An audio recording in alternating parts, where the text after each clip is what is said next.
안녕하세요. 로마서 큐티하기 기대되시나요? 로마 시대나 지금 시대나 로마서를 묵상해 보니 별로 다를 것이 없다는 것이 신기합니다. 월요일 로마서 1장 8절에서 17절입니다. 로마서는 서신서지요. 로마서를 통해서 하나님의 음성을 들으려면 먼저 바울이 쓴 이 헬라어 편지를 충실하게 이해하는 것이 필요합니다. 로마서 묵상은 당시의 로마인들이 바울의 편지를 읽었던 것처럼 이해하려고 해야 합니다. 그러기 위해서 바울의 헬라어를 최대한 정확하게 이해하려는 노력이 필요하겠죠.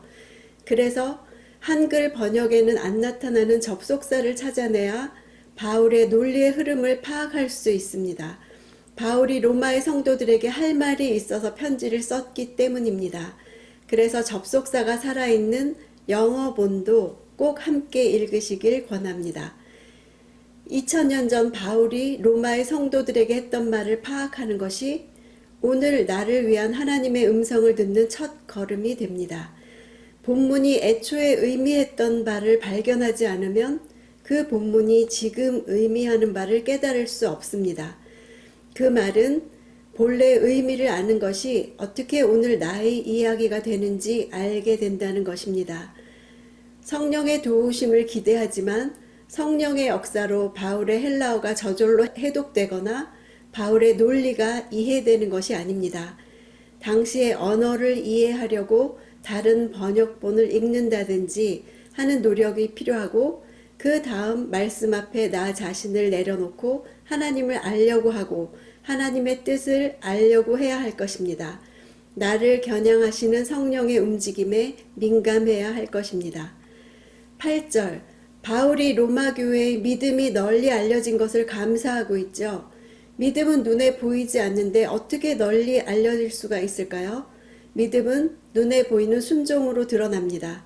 당시 로마가 세계의 중심인데 비해서 로마의 그리스도인들은 소수의 무리였지요. 그런데 그들이 로마의 영향력을 발휘했다는 것입니다. 로마에 어떤 소문이 나게 했다는 것입니다. 당시 로마인들 눈에 초대 기독교인들은 천하고 또 비밀스러운 집단들이어서 무슨 재난이 나면 기독교인들에게 뒤집어 씌웠습니다.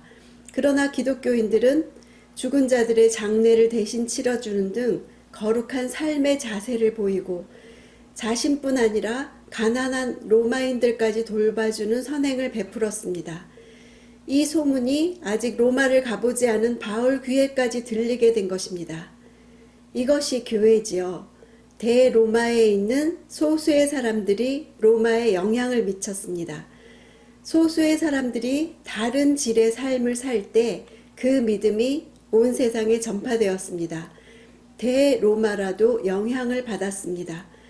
카타콤의 300년 삶을 산 뒤에 AD 313년에 기독교가 국교가 되었습니다.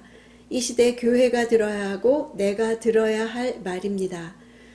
복음으로 인하여 내가 세상과 다르게 살 때 그 믿음이 영향력을 미칩니다. 교회가 세상과 다른 질을 보일 때 이 나라 곳곳에 영향을 미칩니다. 로마서로 인해서 우리가 소망을 품고 우리 기도가 달라지길 원합니다. 9절에 바울은 그런 로마 교회를 위해 항상 기도해 왔다고 합니다. 이런 기도로 로마 교회가 그렇게 영향력을 끼치는 교회로 서 있으리라고 믿습니다. 내가 기도로 누군가를 섬기는 것은 하나님이 증인이 되십니다. 다 듣고 계십니다. 골방에서 엎드려 눈물을 흘리며 나라를 위해 기도하고 북한을 위해 기도하는 것도 다 알고 계십니다.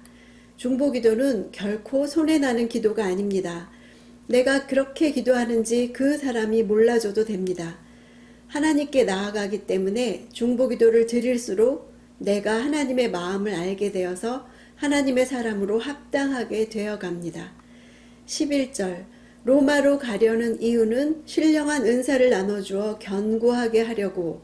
견고하게 한다는 것은 믿음이 강해질 뿐 아니라 더욱 견고해져서 열매를 맺도록 한다는 의미입니다.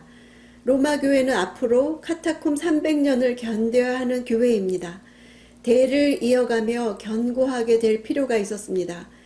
기독교가 명맥을 이어갈지 소망이 없던 때, 그래서 로마 교회의 믿음의 소문을 들을 때 더 견고하게 해주고 싶은 열망이 일어났습니다. 지금 우리는 어떤가요? 우리도 교회 다니기 어려운 시대에 접어들었습니다.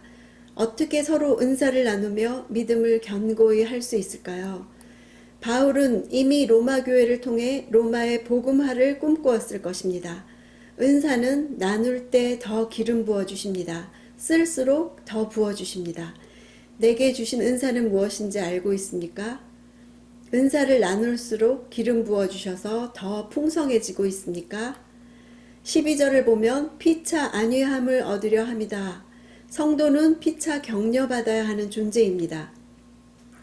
그래서 13절에 바울이 로마 교회에 가려고 여러 번 시도했으나 지금까지 길이 막혔기에 이렇게 서신을 통해서 믿음을 격려하는 것입니다. 이 코로나 시대에 어떻게 하면 성도의 이런 교제, 서로 은사를 나누고 그래서 믿음이 더욱 견고해지는 교제가 끊어지지 않을지 우리도 연구해야 합니다. 우리도 카타콤 같은 영적 어둠의 시대를 맞더라도 대를 이어 신앙을 지켜갈 수 있는 견고함을 유지할 지혜를 구합시다. 그동안 길이 막혔던 이유를 나중에서야 알게 됩니다.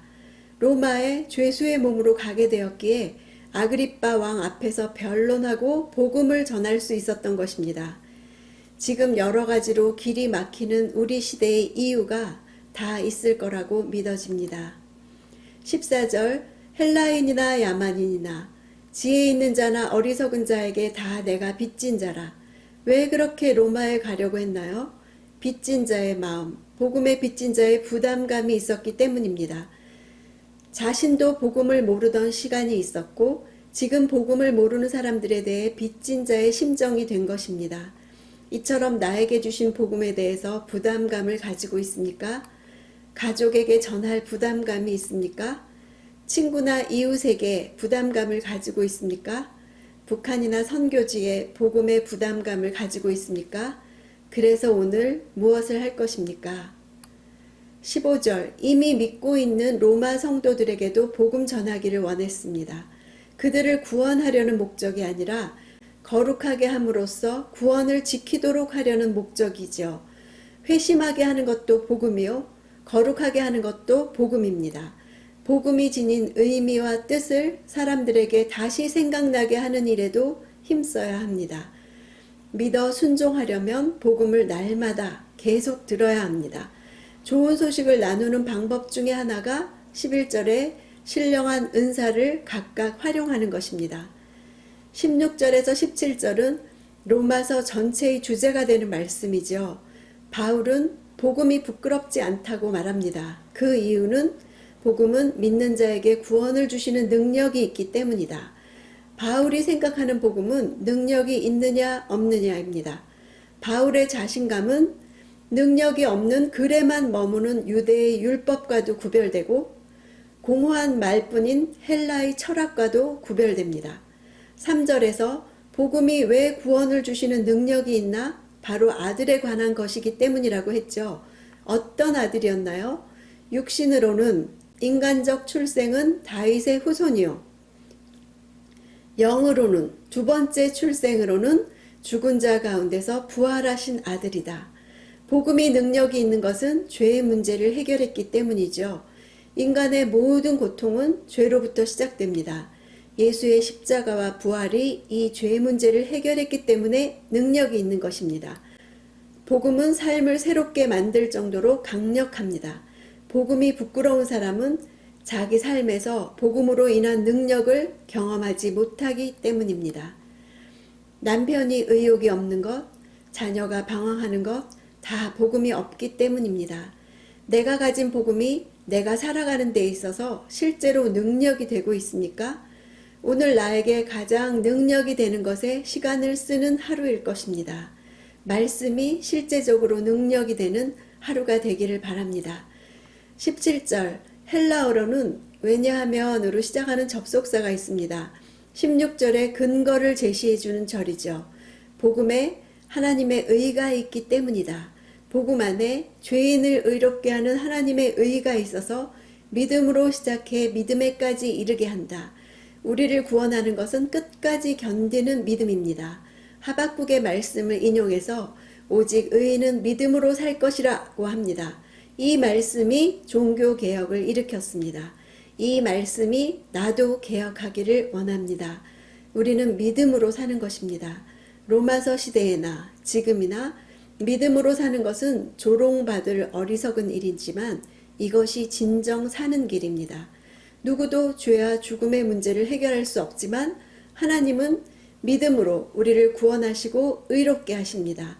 오늘도 죄의 문제로 괴로워하는 나, 죽을까봐 두려워하는 내가 이 복음으로 인해서 살아나는 하루가 되기를 원합니다.